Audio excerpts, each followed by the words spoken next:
it says that Jesus healed all who were oppressed of the devil. Everyone that the Father sent him to was healed, 100%. And everyone who came to him was healed. But not everyone who was sick on the planet was healed. All right?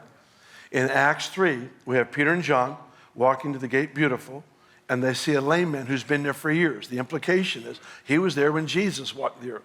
But for whatever reason, he didn't cry out, or the Father didn't lead Jesus to him. We don't know how, we don't know why. We just know that he was alive in the same city as Jesus when Jesus was healing people. Many believers make what I think is a huge mistake in creating theology around what didn't happen. Jesus never taught on unanswered prayers because he never had any.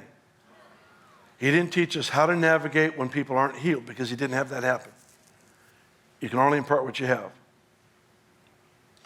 He was summoning us, inviting us, compelling us to enter into a stream of life, a thought of ministry where we do what he did, and that is where all are healed.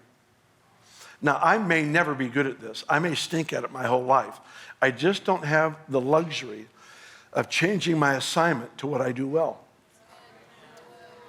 Most people look at their gifts, their skills, their talents, and they come to a conclusion what their ministry is by their gifts and talents.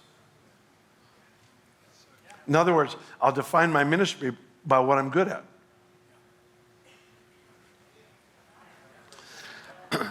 Jesus defines our ministry by what we can't do.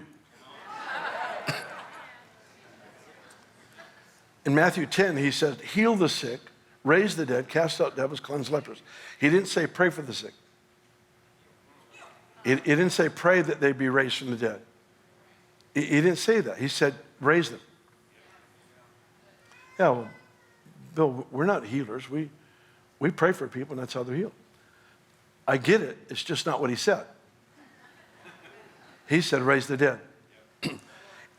I don't know if you've noticed this yet, but the Father doesn't seem to have a problem making us uncomfortable.